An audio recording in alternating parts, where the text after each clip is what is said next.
Yes, please. Okay, sorry, I forget only the host can do that.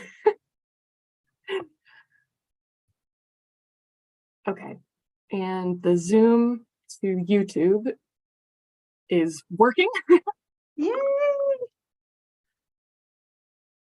All righty. And attendees are joining. Good afternoon, everyone. Welcome. We're delighted to have you with us. We are just about to begin now for our webinar. And I hope everyone's having a good Monday. Please join me in welcoming our speakers. Today's speaker, well, I'll introduce them in just a second. But before we introduce our speakers, let's go ahead and welcome all of you to Designing Accessible LPSC Presentations. We are delighted to have with us two presenters, Dr. Cassandra Runyon and Dr. Jennifer Piatek. And both of them have done extensive work on visible and invisible disabilities, accessibility, and they are also members of the planetary science community, which makes them ideal for this particular presentation as we're all gearing up for the Lunar and Planetary Science Conference. While we're here, though, let's go ahead and let's find out a little bit more about our attendees. Let's go ahead and do a poll. Let's see, a relaunch poll. So for all of you who are with us, please feel free to tell us a little bit more about your own experiences. Which experiences have you had? Have you given a conference poster before, or given an oral conference presentation, or a public talk? How familiar are you with accessibility challenges? Are you very familiar, somewhat, slightly, or not at all familiar with accessibility challenges when it comes to things like attending a conference, listening to sessions, or even just attending a public talk?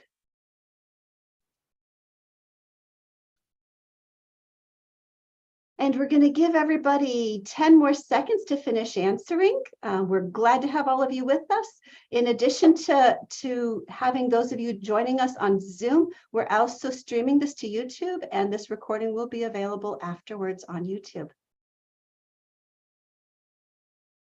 And that's 5, 4, 3, 2, and 1. And it looks like we've got a big variety here. A number of you, about half of you have given a conference poster before, over half have given a conference presentation before, and about half of you have given a public talk as well.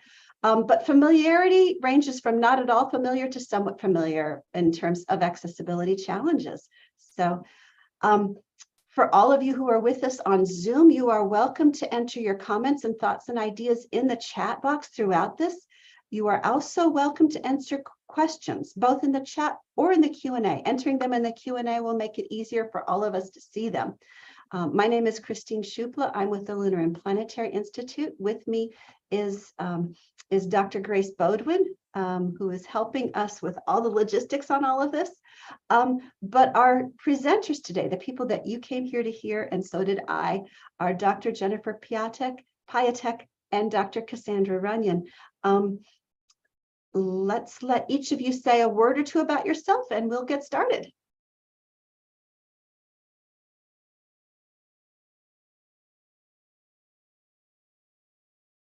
Apologies, I'm trying to find the unmute button. This is the way we've all been for the last 2 years, right? Yeah. So I'll make it quick. I'm Jen Piatek. I teach at Central Connecticut State University in astronomy and geology, and my interest in accessibility is really purely personal. I'm a wheelchair user after an accident 10 years ago, and this has kind of taken a new direction with my career. Cass, you're muted. There you go. Thanks for sharing that, Jen. Hi, everyone. I'm Cass. I teach at the College of Charleston, and I'm a planetary geologist for many, many moons. Let's just leave it there. I actually got my start as an intern at the Lunar and Planetary Institute more moons ago than that. And making science and STEM accessible to all audiences, not just school kids and others, is just a passion of mine. My father was an artist, and he instilled in me to be creative and to be able to share things. And so it's my fun thing to do, actually. Thank you so much, both of you. So everyone, actually, I do have a question for all of our attendees. Please go ahead and open up your chat, and I'd like to hear very briefly from you. We're going to do a chat storm to find out a little bit more about your goals for today's session. So we've got about 55 minutes left. What are your goals? I want you to start to think and to type, but don't hit return yet until we say so. We're going to do a chat storm where everybody gets to fill in their answers at the same time. So I would ask you to go ahead and put down, what do you want to hear, to learn, to get out of today's session? Start to think, start to type. And I'm going to give you about 15 seconds to finish typing right now. I'm going to be quiet for about 15 seconds. If only my fingers could type faster than my brain. It is challenging. It is very challenging. So we're going to let everybody think and type, but don't hit return yet. Don't hit return yet. This is a fun way. A librarian introduced me to this idea. Give everybody about 10 more seconds to finish typing, but don't hit return yet.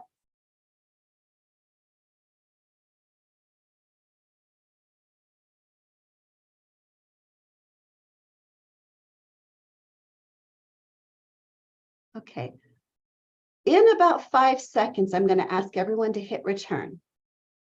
Get ready, set, 5, 4, 3, 2, and 1. Let's go ahead and hit return. Lots of great comments. Okay, on using visuals and graphics efficiently, writing a clear and consistent poster, making the work presenting without having anyone miss anything. So letting everybody catch all of it, to understand more about poster design, design concepts, and accurately explaining research. Learn more about your experiences, what the community questions are, of course. What are your questions and what are you curious about? Accessible slide designs and colors, important things to avoid doing. Yes, making my message and content more accessible for everyone. Really information that we need to put on the slides or posters. Sometimes we think everything we need is already there, and we might be forgetting things. Common mistakes that lots of people make. Make sure I'm reaching everyone. Usually we focus on certain ages or educational backgrounds, but what else do we need to be thinking about? These are great points, great points. And we've got people from all over the world. We're glad to have all of you with us here today. Let's go ahead and get started. So first, we're going to hear a little bit from Dr. Cassandra Runyon. Please take it away. Thank you. And I believe, Christine, you just asked us to share a few things, and then we'll have more input with question and answer, correct? Okay, I think that's a very productive way. So if we could hit the next slide, please. Thank you. So the most critical piece is to understand your audience, if at all possible, and then click one more time. Thanks, Grace, if you're driving this for me. So there are visible and invisible disabilities, and for someone who is hearing or hard of hearing or just has minor hearing loss, you might not know that. Same thing with sight or some physical impairments.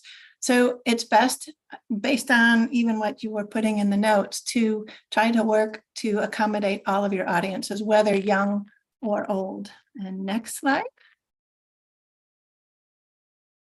So my mantra is less is more. That goes for your presentation, because you will be talking to the slides and the graphics, whether they're graphs or images that you're showing, and the figure captions, and even the posters that you will be putting together. You want to dangle the carrots with your presentation and let questions and answers come and see where the audience wants to go once they look at it. So I put in here, if you include figures, be sure not to cover them up. And using color is okay, but you want to minimize the amount. Don't use the entire color palette, okay? And then if you're using text, if you can, know the size of your room, whether it's going to be long and narrow or wide, and then make sure that your slides or your poster is large enough to read.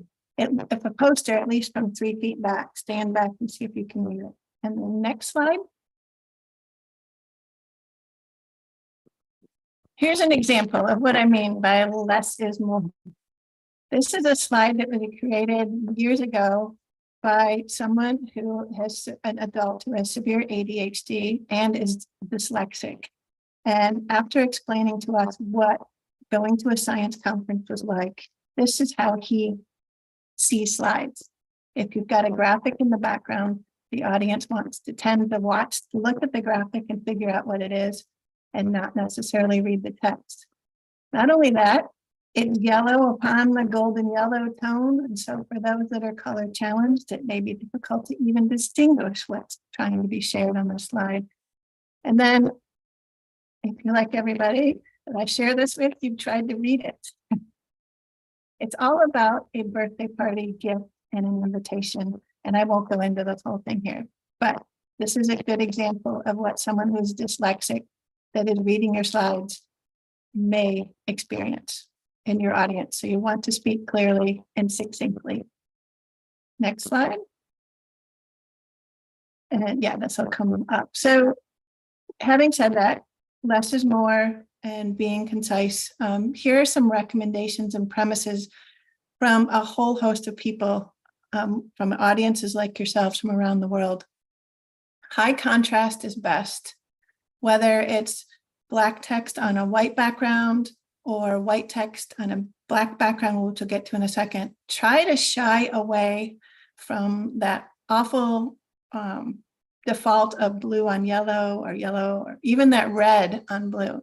It looks cool on a computer screen, but if you're in a big auditorium or looking at a poster, it's extremely hard to see for most people, especially the aging audience whose cones are going. Same thing with the blues and the blacks. And for accessibility, for those with dyslexia, the sans serif fonts like Arial and Calibri, etc., are much, much better and easier to read than the Times Roman or the Bookman that have those little serifs or the little lines with them. And you want to try to add some spaces between the lines so that it's easier for someone with dyslexia to read. And for the figure captions, either on the poster or if you include something on your slides, be descriptive. You can be brief, whether you're talking about it, but be sure to explain the picture or the figure, the graph that's there. Otherwise, why is it important? Why are you showing it? And again, think of the audience and the mechanism in which you're trying to share your data. Next slide. So this should come in too. So this is an example. It's the exact same content from the previous slide, but I've flipped the contrast. For some rooms that are light, it may be better for you to use a very dark background, either like a navy blue or the black with the higher contrast white. Next slide. And for figures going into your presentations or even on your graphs, again, think of the user. Colors may be fun, such as the graph on the left. It just shows a bunch of colored lines with some dots, and then the key or the legend is separate from them. A much better example is to actually use different textures or fonts, symbols, if you will, like the UK line, and then actually label the lines so that the viewer or the reader gets a much better understanding of the differences between the data. And this is all summarized in the website that I've included down below about choosing good colors for people who have color blindness, because there's a variety of tones that they can or cannot see, or color contrast that they can or cannot see. Next slide. Again, be descriptive. And Christine, I don't know if you wanted to take the time to do this or not. We can, it's up to you. For example, can we do the chat really quick again? Next slide, sorry. Let's take 30 seconds and do this. Put in the chat, how would you describe this image?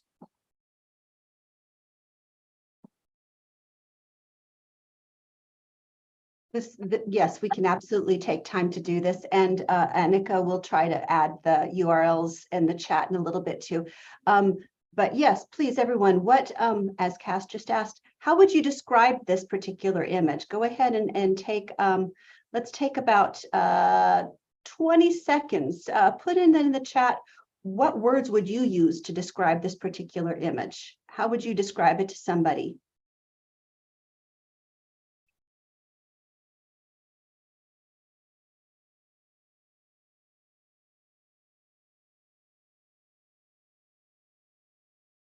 So you might describe it as somebody solving a problem. So someone solving a problem. Would you, astronauts working on the surface with different instruments and purposes, exploring. 2 astronauts working on a rover. They are on Mars, an illustration of human explorers on Mars. Those are good. Those are good examples. Thank you. If you're still typing, please continue to type. For those of you that are looking at the image, usually when I do this exercise, one person is looking at the screen and 2 or 3 are looking away, but it's kind of hard to do when we're typing things in. So nobody, you've caught the astronauts, you've caught that they're solving a problem, changing the rover wheel perhaps. Has anyone noticed that there's a female in the image, which could be important to some of your audiences? So little things that may be present in the image may be important for some of the audience members to know. So think about, again, why you're using the image and what information you want to share. In this case, I put it in because we want to promote diverse audiences and certainly diverse astronauts working on. If you look at her face and just the smile, plus, unfortunately, I know the astronaut or the artist who did this for us, and he told me that she was a woman. So the woman in the foreground is a female astronaut. But next slide. Next slide, this is Jim Allan. Jim is a teacher at the Texas School for the Blind and Visually Impaired, and he's been working with us for a long time as we share things with educators and product developers for NASA. This is Jim's description of it. You can see that it's extremely detailed, going into the astronaut in a spacesuit. So he's actually sharing what they're wearing. For some audiences, this may be a necessity. Or for someone that really can't see the slides, you might want to describe some of that detail, particularly if it's important to the information you want to convey. Again, it comes back to the purpose of the image or the story that you're trying to tell or the data you're trying to share. And I'll go on to the next slide. Again, it depends on the purpose. And next slide. And then shall we save questions until Jen's done? Yes, please. Let's go ahead. Although, folks, as you're starting to think of questions, please feel free to start typing them in the Q&A section now. And so that way you don't forget them. Feel free to type your questions into the Q&A section as we continue. And that way you don't forget all of the wonderful questions you're going to have. So, Jen, you ready? Let's go ahead and We can go on to the, did I have a title slide? I had a title slide. We can go ahead and go on to the next one. We've been talking about accessible presentations for a while now. So this is always sort of the question that we need to ask ourselves is, what do I want to say? You cannot fit all that you would really like to say in a 12-minute LPSC talk or on a 44 by 44 poster. So narrow that down. And the suggestion that I will point to on this particular slide is to tell a story. Take that wonderful project you've been working on and pick out one aspect of it that you can use to tell a very good story.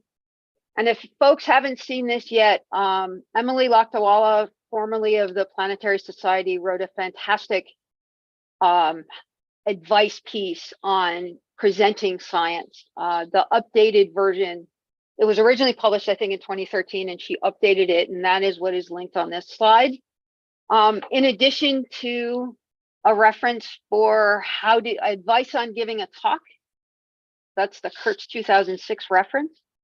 And then the figure down the bottom, thinking about how you structure your story, starting big picture, narrowing into the little tiny bit that you worked on, that you know all those fantastic details about. And then at the end, wrapping it all up and going back to the big picture. Go ahead, next slide, please. Let me try to get into some of the nitty gritty. If I repeat what Cass said, I repeat it, and I'll try not to, but I may repeat. Your text on your poster, on your slides, the simpler it is, the better. If you have less text, you can make the text bigger. You can leave more space between your lines as long as those text is small. So bullet points. Don't write huge paragraphs. You wrote the abstract. Just take out the key points. You don't even need to make a complete sentence out of it. If you are using acronyms, I mean, it says avoid acronyms, but really we can't avoid acronyms because we're all going to call it LPSC next week, and that would violate the rule. So when you use the acronym, define it. Put a definition on your poster. Try not to use acronyms that are unfamiliar outside of your working group or outside of your community. Somebody that should be able to walk in and understand your talk without having to refer to a dictionary of acronyms. And the same for uncommon jargon. Tech terms on slides, write them out. Put feldspathic regolith breccia on your slide. And those of you who've just watched the captions can see what horrible thing Zoom just did to feldspathic regolith breccia.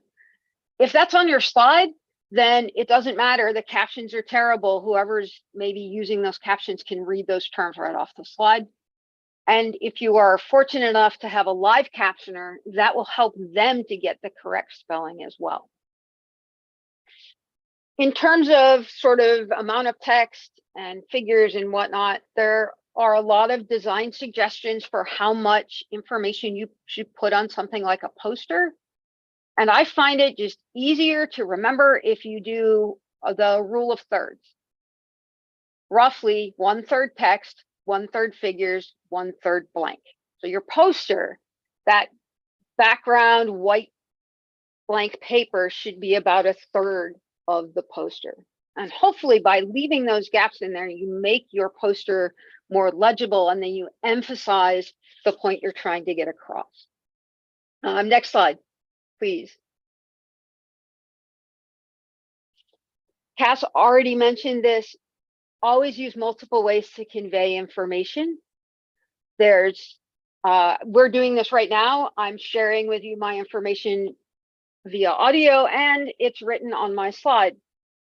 If you're at a poster, you could even have a tactile version of your data. Could you do a 3D print that someone could feel while they're talking to you?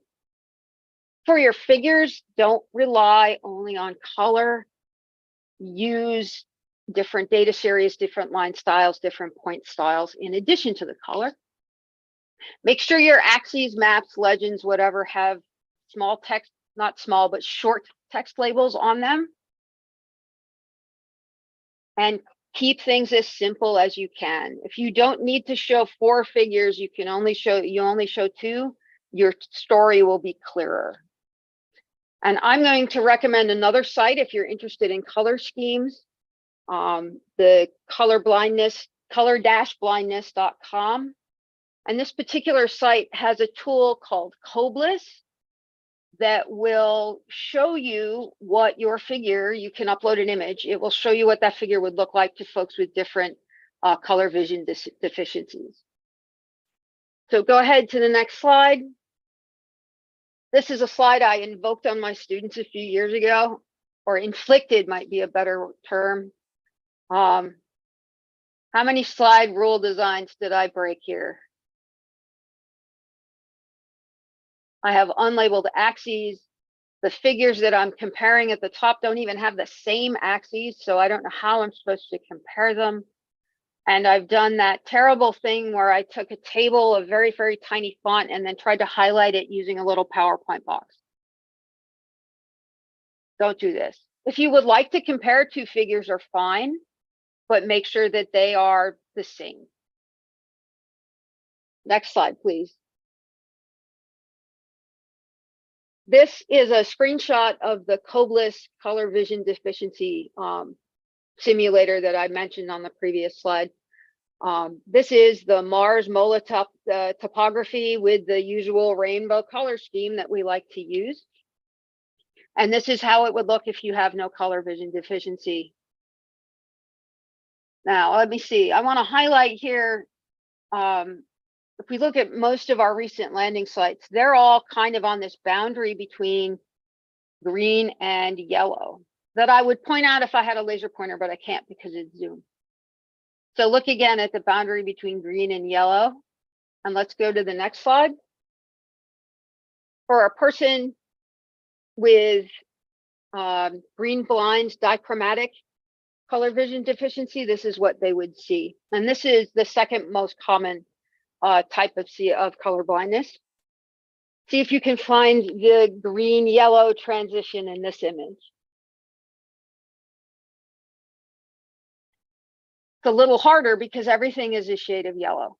And because it's all a shade of yellow, it's not even consistent in the intensity of the yellow. The really dark yellow is above the really pale yellow, and then there's another one that's in between below that. In terms of creating your own color schemes, if you have a choice, a gradient usually works the best because then it really doesn't matter how well you see the particular color, that gradient, you'll see that change in intensity. All right, next slide, please.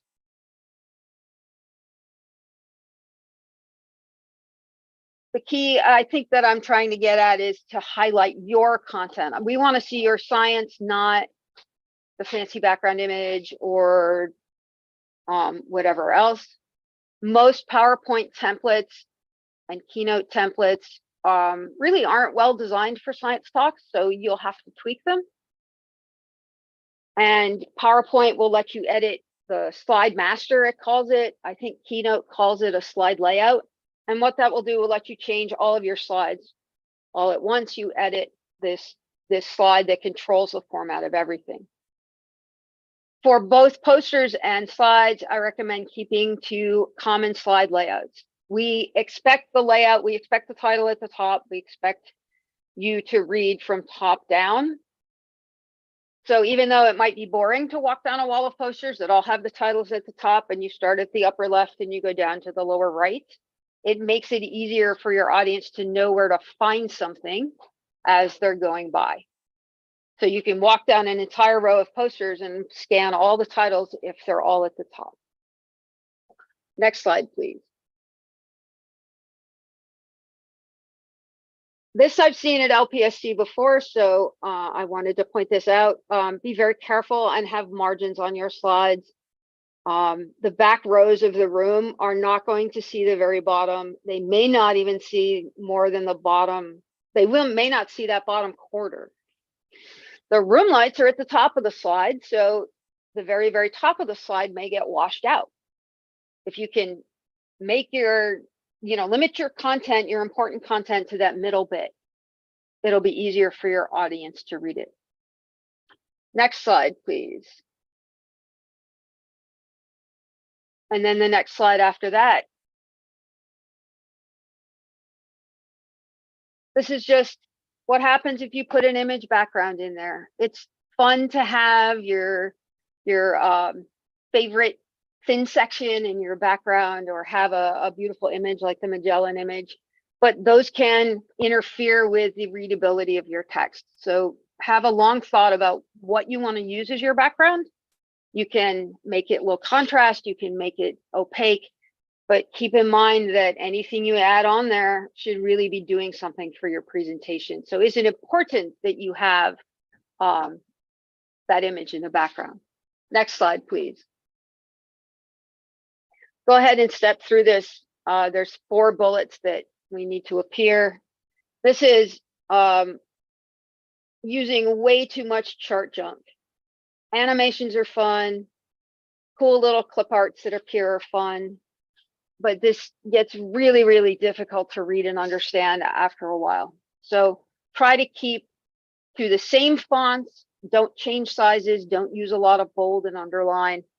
And if it isn't necessary, the animation or the graphic, it doesn't need to be there. Next slide, please. And we can step through that same slide again. And you can see this is the same information, but we've taken out all of the spinning and the colors and all of that. And so it's a much simpler slide. I only have a few left. So next slide, please. Okay, this is the hard part, the presenting, right? We all get kind of wired and anxious right before you give a talk. One of the best ways you can help yourself adjust to that is to practice. Give your talk to your cat, give your talk to your roommate, give your talk to the bathroom mirror, whatever you need to do. This will help you to know what words will be difficult for you, what you might trip over as you're trying to speak. And this will help you with that first bullet. You want to speak very clearly and stay at a reasonable speed. One of the ways to keep yourself from going too fast is to leave some room for silence. After a point, after a slide, let there be just a few seconds of dead air. This is a time for you to take a breath and say, okay, I got through that slide. And it gives your audience a chance to turn off the listen part of their brain and read your slide or absorb what you've just said. For the folks in the audience who may be speech reading or lip reading, you need to be looking at them for them to do that. So try to face your audience and not your notes and not your slides. You don't have to make eye contact with the audience. I know that's often recommended in my public speaking guides, and that can be really uncomfortable for some folks. So don't look at them. Look through them. Look at the back of the room. Look at the door. At least look in the direction of your audience. Have a friend in the back row who you want to talk to as if you were having a conversation. When you're practicing, have some key phrases that you know you need to say on each slide that will help you sort of keep track of your story. And know when you need to be, where you need to be to fit within the time. So I know I need to get to my results slide in the first 5 minutes, because then I will have enough time to say the rest. And again, the more practice you can do, the better. Next slide, please. If you are giving the talk in person and you're using the laser pointer, the best advice I can give here is to practice with a laser pointer if you've never used one before or you don't use them often. Use your other arm or the podium to stabilize your hand and try to keep the laser pointer slow and stay put for a few seconds. That fast motion can be very hard for folks to track, particularly in the back of the room. And really try to avoid the laser pointer, I call it karaoke laser, where you're underlining each word as you say it, because that's very distracting and it makes it difficult to track what you're trying to do. You don't need a laser pointer if you don't want to use one, so don't feel that you have to do that. Next slide, please. I think I only have 2 more. If you're a virtual presenter, please check your AV. We know that virtual backgrounds, make sure that you are visible and that you don't pop in and out of your virtual background. That can be extremely distracting. And for your audio, particularly for these talks that are going to be auto captioned, a headset, if you can use one, should help to keep the background noise minimal, and it'll make your audio sound a little bit better. If you're not able to use one, that's fine, but if you can, that's usually an improvement. Okay, and the last slide, we can go one more. When you get to the end. And this is the last thing your audience is going to see. So make this the thing that you want them to remember. And I think that's it. I did a poor job of ending, but I think that's all I have. So thank you for listening. And I think we're opening for questions now. Yes, yes. And I've stopped sharing just so everyone can see our presenters. Let's go ahead and Cass, if you wouldn't mind turning on your camera again, that would be great. Awesome. Yay. So questions, what questions does everyone have? What would you like us to chat about in terms of any of these things? And in terms of, how to make sure that what you're presenting is equally accessible and that everyone, when you're talking about something, they see themselves in what you're sharing, that it's for them as well and not just for someone else, so that everyone who's at the conference can feel like they're part of your conversation. Feel free to enter things in the chat or in the Q&A. And while we're getting started here, so there was a question about the laser pointers, or a comment about the laser pointers. If there are people who are attending the conference virtually, using a laser pointer means that those who are attending virtually aren't going to be able to see what you're pointing at. Any suggestions on how someone could or should point out to things on their slides for everyone to be able to see? I would suggest having it labeled on your slide. So for example, the MOLA topography that I showed, you could put a point or a line, and then that's what you're explaining. The line on the map indicates the dichotomy boundary between the northern hemisphere and the southern hemisphere. And then you can use your laser pointer for the folks in person, but the people who are virtual can also understand what you're talking about. And I would say add to that, be extremely descriptive again. Talk about the boundary, talk about the location, and use the clock face. For example, is it at 2 o'clock or something as you're looking at the image, or describe the texture, some feature in it that they can identify with. Awesome, awesome. There's a concern, Margaret pointed out, that sometimes using the same text and the spacing consistently might seem a little boring. Anything that they can do that keeps the legibility, the understandability, and yet doesn't kind of make each slide look exactly like the other ones?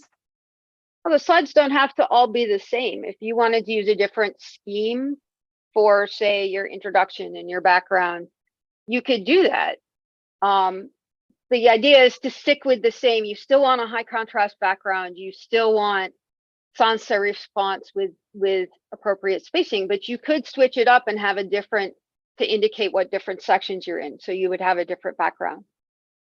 I would agree. And then the question suggests limiting the use of bold. How else could you add emphasis? You might add an arrow. You could put something, a very simple graphic in there that maybe moves with the points that you're talking about on your slides. Would you say now the rules and sort of your recommendations, if someone, instead of giving a conference talk, if they're giving a talk to 10-year-olds or 15-year-olds, would your suggestions in terms of the frequency or the use of animations change at all? Would it be okay, like once for every 10 slides, to have an animation to add for emphasis or something? I would, yeah, Jen's shaking her head, yes. You might also, for a younger audience like that, you might add a cartoon. So put an extra slide in there that, a little clip from some movie or something that ties to the content so that you're re-engaging them, and then go on from there. We have a couple of questions in the Q&A. Someone, if you're printing your poster, how do you make sure that the colors that are printed are the same ones that you planned to print when you put it together on the computer? How do you adjust that for that? Been there, done that, fought that. Do a test print. And if you're taking it to Kinko's or something, talk to them before you have it done. If you're doing it in your own office, then make sure that your printer cartridges are loaded and ready to go. And make sure too, when you design your colors, some printers are CMYK and not RGB colors. So switch your color palette to CMYK before you print to make sure that that's the color that you want, if that's what your printer does. I know that's what our poster printer is. And you can tell, just go up and look at the colors that are on the, you know, how much ink is left. If it's cyan, magenta, yellow, black, that's CMYK and not RGB. So that might be different, and you might want to talk to whoever's printing it or where you're getting it printed. Excellent. And then SJ asked about conflicting accessibility needs, that some friends with ADHD say that the heavy use of bold or underline or italics might make text easier for them to read, but other readers say it's distracting. So how do we accommodate both of those?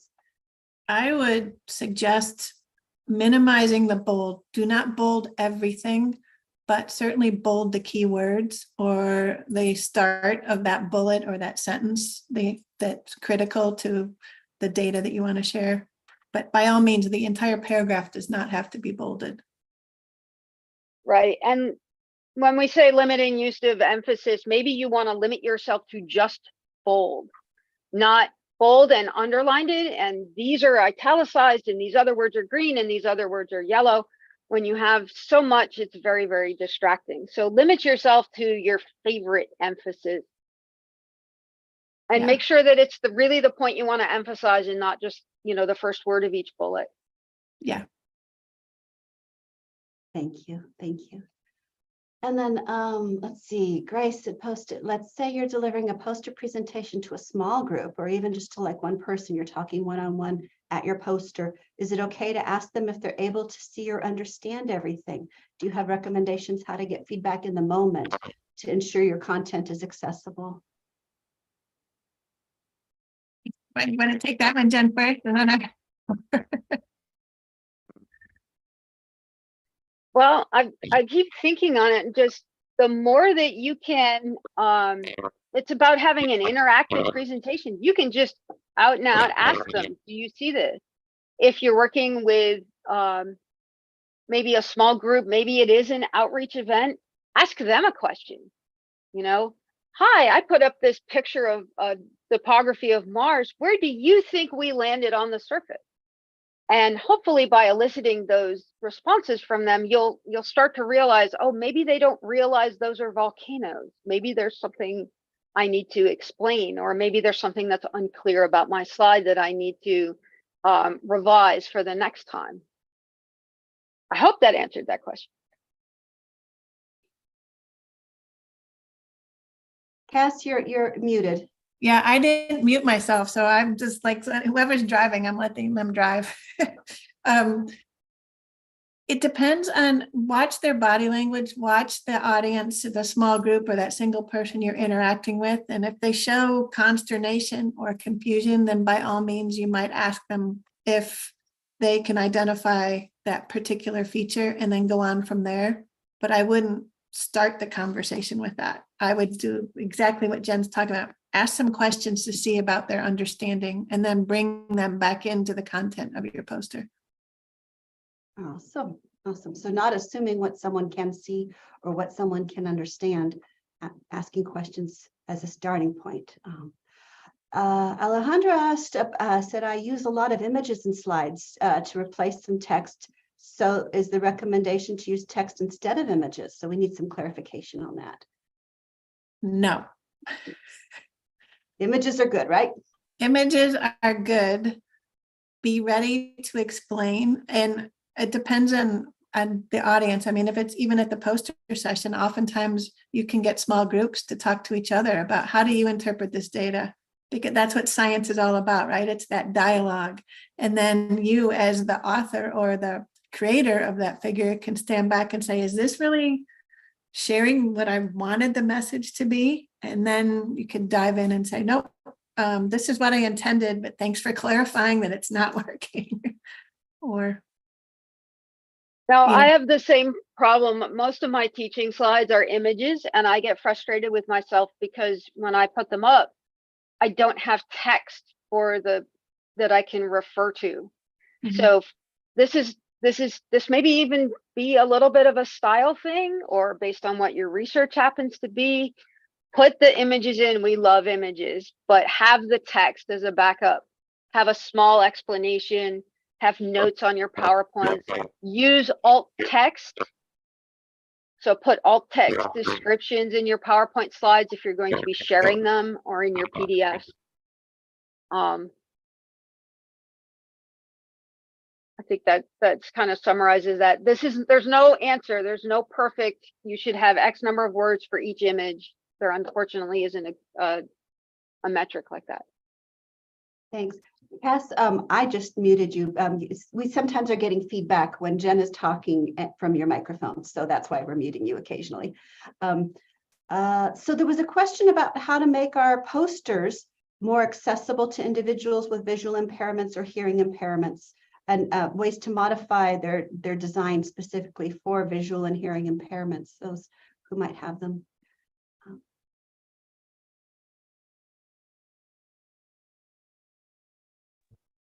Okay, I am muted. Bring tactiles, bring models, bring really good descriptions. If you've got a figure included on it, describe the figure in detail. Use analogies, or how something might feel, or something might, if something's rough versus smooth, you can bring that into play. Just as descriptive as possible, and if at all possible, I would bring tactile models, because I took this slide out of my presentation, but I firmly believe that all students in some way are kinesthetic. They want to touch, they want to move, they want to taste, but we don't want them as a geologist tasting all the samples by any means. And so they want to use the senses. So if you can incorporate as many senses as possible, that would be great. Apologies, I didn't mean to bop out of the room, but 3D printing is definitely a very good way to do that. This is a highly exaggerated topography of the state of Connecticut, but it's something that you can use to kind of feel where there's a valley in the center. If you're designing, I mean, for LPSC, you might not do that, but an option, if you wanted to design a tactile poster, you could use different textures of paint, puffy paint. Go in and put little puffs on all of your data points if that's something that you're going to have a visually impaired audience. That's one thing you can do. As far as hearing impaired at a poster session, I really am not sure how to do that well, except to say make sure your descriptions are on your poster so someone can read and interpret rather than listening to interpret. And make sure that you talk to them so that if they do speech read, they can see your face. Don't turn and talk at your poster like so many of us, I think, are wont to do out of habit. And if you're going real time, I'll just add to using puff paint, because I think that's an awesome idea for a poster. It takes a while to dry. So maybe there's these things called Viki sticks. They're waxy wires that you could use real time, or take something like that with you, or even those fuzzy sticks. What the older of us in the audience know as pipe cleaners. There's different things that you could add for texture to your poster. And even more. I create a lot of tactile books, and I'm using doll's hair and a whole variety of different things. We've used even Velcro tape. If you have hook and loop tape, you can cut out small pieces and stick it on your poster, and it's tactily different. For those who have limited visual ability, but can still see some of the recommendations that you've already made in terms of high contrast and things like that, and large fonts should still help, yes? Yes. And if you're doing a poster, I would make sure the font is at minimum 28, if not greater. Like try to go 40 point size, so that this audiences can literally see it from about 3 feet back or more, and that will help those with low vision, as well as everyone who's trying to read it, because you want to engage them in talking about it when you're there and active. And I would encourage you to expand your line spacing. Don't just do single line spacing. You could do 1.1 as a minimum. And then rather than changing the line spacing to make your text fit in, change your text to fit with your line spacing.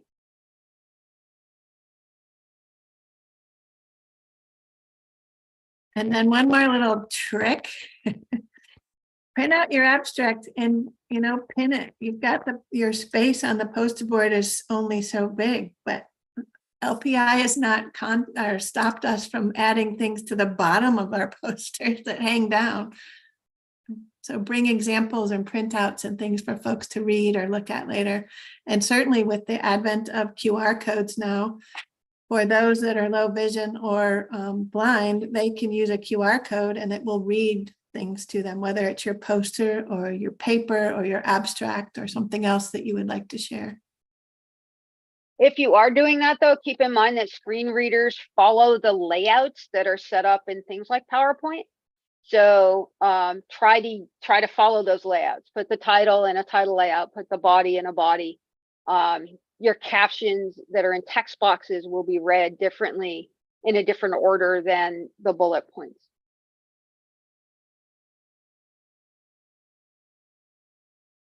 Excellent. We've got just a couple more minutes for any final questions that anyone has about making presentations or posters more accessible to broader audiences.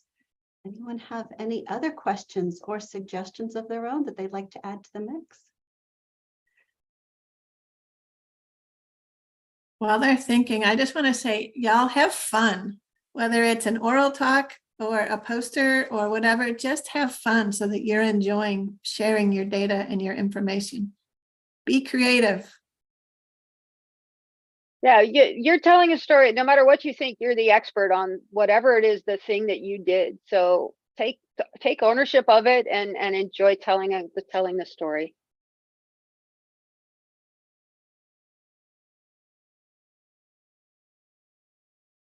All right. Well, I think our hour was just about perfect. Let's see, we've got one more message here. I need to, just several people saying thank you. So before people start to go, first thing of all, I'm going to launch a poll. We would very much like to get everyone's feedback on today's seminar. And while that is up for people to answer, I wanted to remind everyone that we do have a survey that'll be coming out as well. Let me go ahead and share that slide. And while I'm doing that, Grace, would you mind talking a little bit about tomorrow's webinar?